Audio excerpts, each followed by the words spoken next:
Welcome back to the YouTube channel students. फिर से स्वागत है आप सभी का अपने यूट्यूब चैनल NH रहमान में।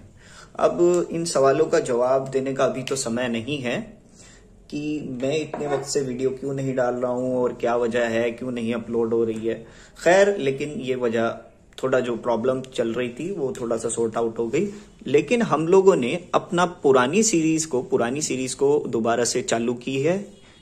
ये इस सीरीज में हम लोग बात करते हैं जो सैंपल पेपर से आए हुए न्यू सैंपल पेपर जो 2023-24 का है, उसके आए हुए जो क्वेश्चंस हैं उनको हम सब को बात करते हैं जो मेन वेबसाइट पे क्वेश्चंस आए हुए हैं। लास्ट ईयर भी मैंने इसी तरह की वीडियोस अपलोड की थी, तो कुछ क्वेश्चंस हम लोग आज अपलोड करेंगे। जैसे कि आज हमारे पास ये क्वेश्चन है, PA and PB are two tangents. Draw a circle of the center O from an external point P.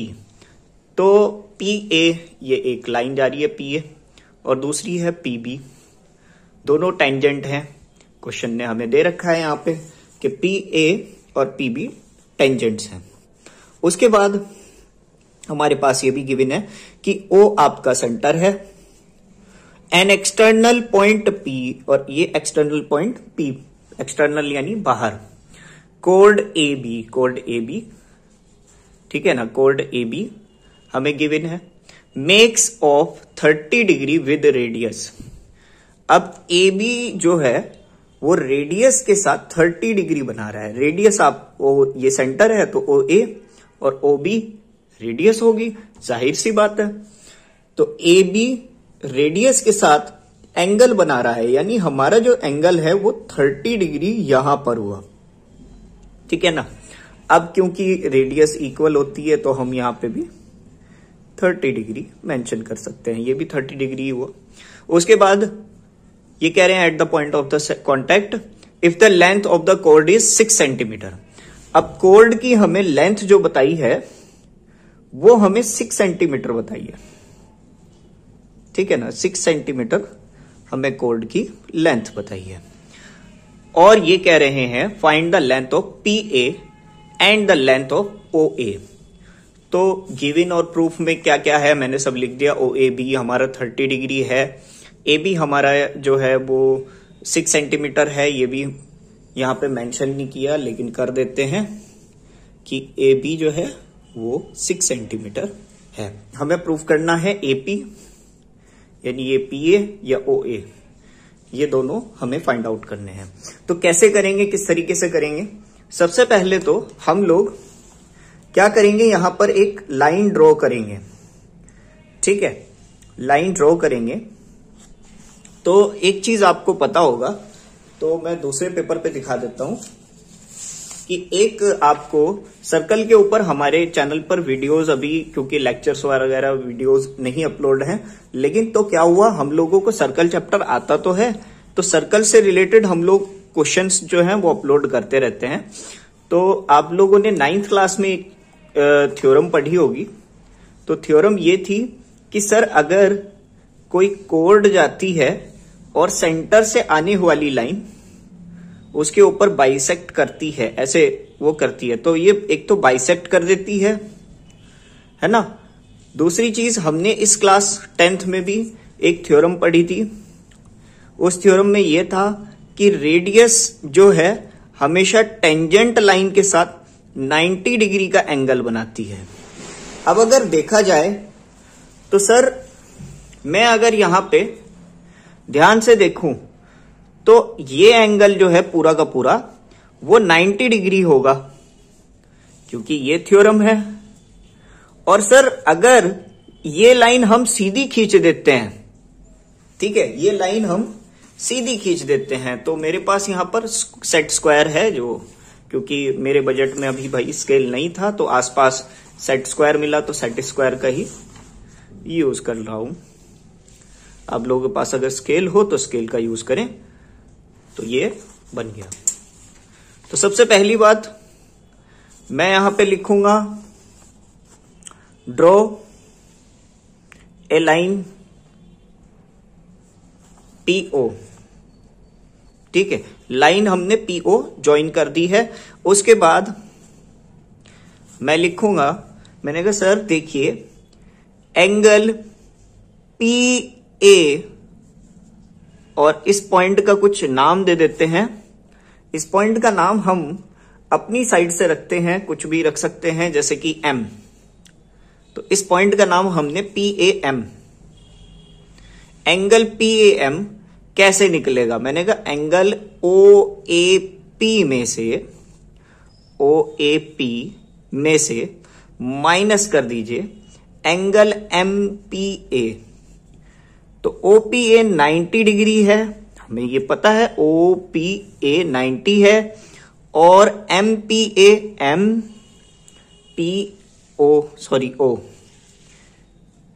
ये गलत हो गया,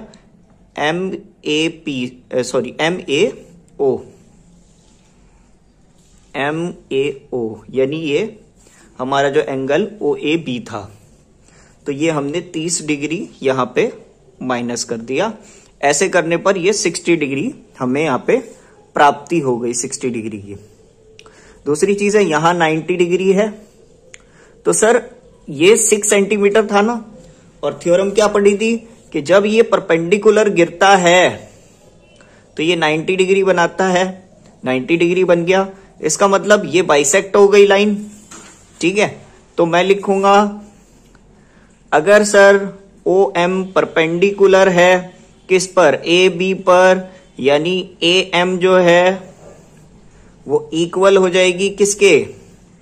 AM इक्वल हो जाएगी हाफ AB के, और यहां पर मैं थ्योरम लिख सकता हूं। ठीक है, थ्योरम लिख सकता हूं,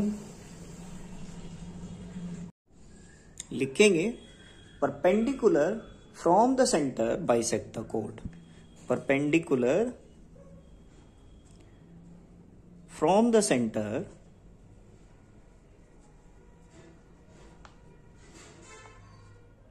बाइसेक्ट द कोड।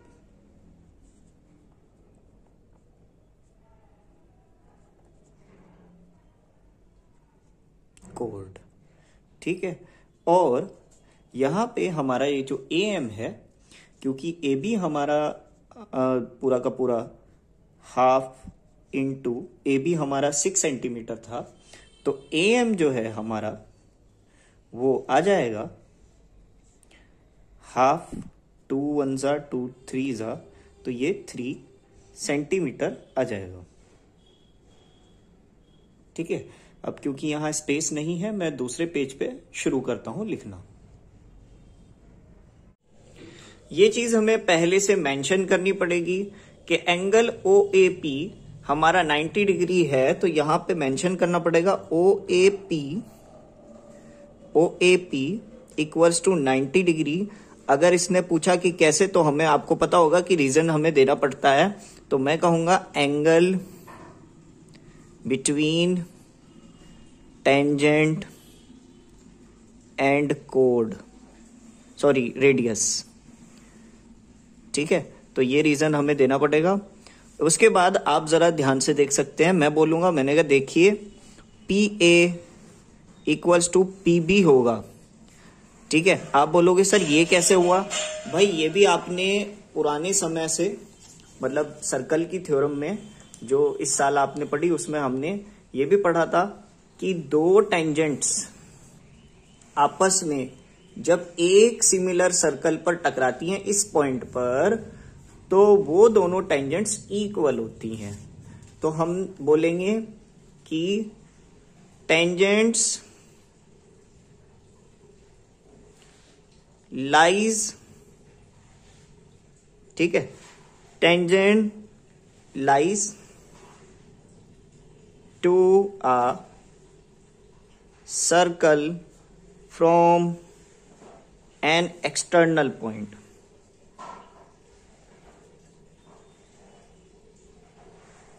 ठीक है, तो एक्सटर्नल पॉइंट पर दोनों लाई कर रही हैं, तो ये भी मैं बात साबित कर दूंगा। उसके बाद अगर PA PB इक्वल हो गया, यानी आमने सामने के एंगल्स भी इक्वल हो गए। भाई ये 60 हुआ, अगर ये 60 डिग्री हो गया तो ये भी 60 डिग्री हो जाएगा अपने आप ही। तो मैं कहूंगा hence therefore angle PAB equals to angle PBA। ठीक है, तो ये साबित कर सकते हैं कि ट्रायंगल जो है, एंगल्स जो हैं, ये एक थ्योरम होती है। हमने ये भी पहले कभी पढ़ रखी है, कई बार आपने 9th क्लास में पढ़ी होगी और 10th में भी आ गई है कि अगर मान लीजिए दो साइड्स इक्वल हैं तो दो एंगल्स भी उसके इक्वल होते हैं आइसोसेलेस ट्रायंगल के। तो हम बोलेंगे कि angles opposite sides are equal, so the angles are also।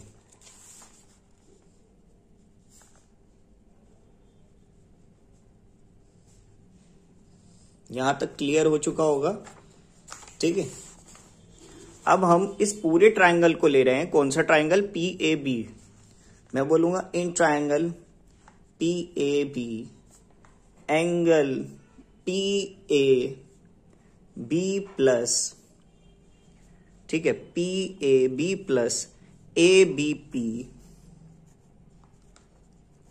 Plus APB। ठीक है, इक्वल्स टू 180। ये भी एक प्रॉपर्टी है ट्रायंगल की, sum of all angles of triangle. ठीक है, उसके बाद हम आगे करते हैं। तो PAB और PBA इक्वल हो चुके हैं। PAB हम साबित कर चुके थे कि 60 डिग्री है, वही PAB या PAM जो भी है, तो वो 60 डिग्री हम साबित कर चुके थे। तो ये 60 डिग्री प्लस 60 ABP या PBA एक ही बात है, प्लस APB इक्वल्स टू 180। इन दोनों को प्लस करेंगे तो 120 आ जाएगा। APB इक्वल्स टू 180 और एंगल APB 180 में से माइनस 120 हुआ तो ये 60 डिग्री आ गया। और अगर किसी ट्रायंगल के सारे एंगल सेम आ रहे हैं, यानी 60 डिग्री ही आ रहे हैं, तो मैं ये कह सकता हूं therefore APB, triangle APB is equilateral triangle. और अगर ये चीज साबित हो गई तो मैं कह सकता हूं कि AP की लाइन जो है वो इक्वल है AB की लाइन के, और AB की लाइन जो है वो BP के इक्वल है। तो मैं कहूंगा ये सब तो 6 सेंटीमीटर के, क्योंकि AB जो है 6 सेंटीमीटर हमें गिवन था कि 6 सेंटीमीटर है, तो यानी ये सारे के सारे जो लाइंस हैं वो 6 सेंटीमीटर साबित हो चुकी हैं। तो आई होप सो ये यहां तक कि आपको क्लियर हो गया होगा। लेकिन अभी हमने AP तो निकाल लिया हमने कि 6 सेंटीमीटर है ना, ये तो मिल गया हमें 6 सेंटीमीटर है, बट हमें OA का नहीं पता, यानी रेडियस तो नहीं निकला ना अभी। तो चलो रेडियस भी निकालते हैं। अब रेडियस कैसे निकालेंगे? देखिए ध्यान से भैया, ये 90 डिग्री था ना, और ये कितना हो गया? 6 सेंटीमीटर। ठीक है, ये भी 6 सेंटीमीटर हम साबित कर चुके हैं। तो हम क्या करेंगे, हमें ये पता है ये 1030 है, और भैया ये जो लाइन जा रही थी ये 90 की थी, तो यहां पे भी 90 डिग्री एंगल हो गया। हम ट्रायंगल लेंगे OA और M। अब यहां पर OAM में हमारे पास ये 30 डिग्री आ रहा है, इस ट्रायंगल में हमारे पास ये 30 डिग्री आ रहा है। तो ये जो ट्रायंगल लिया हमने, ट्राइपॉड से संभालना थोड़ा मुश्किल हो रहा है, लेकिन OAM हमने ट्रायंगल ले लिया। तो इसमें अगर मैं 1030 लगाता हूं, ठीक है, 10 लगाता हूं, 1030 नहीं सॉरी, क्योंकि हम ये ट्रायंगल ले रहे हैं, यहां पर O है, यहां पर A है, और यहां पर m है, क्योंकि ये लाइन जो है 3 सेंटीमीटर हो चुकी है। ठीक है ना, ये लाइन 3 सेंटीमीटर, क्योंकि 6 सेंटीमीटर थी तो ये आधी आधी बट गई, तो ये 3 सेंटीमीटर हो चुकी है। और हमारे पास परपेंडिकुलर है और हमें हाइपोटेनियस निकालनी है OA। तो मैंने कहा कि भैया ये 30 डिग्री है। ठीक है, सॉरी ये बेस हो गया, एक तरह से ऐसे रखेंगे ना हम, बेस हो जाएगा ये, तो 30 डिग्री। अब हमारे पास बेस अपॉन हाइपोटेनियस के लिए हम लोग cos 30 की सहायता ले सकते हैं, क्योंकि जो फॉर्मूला होता है पंडित बद्री प्रसाद, हाँ हाँ बोलो, तो उसमें जो है cos आ रहा है, तो हम P अपॉन H रखेंगे, सॉरी B अपॉन H।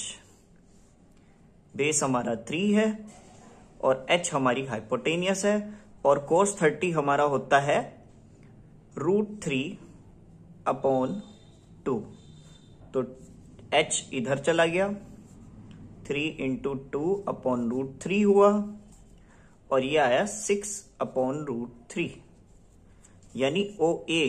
ठीक है, OA।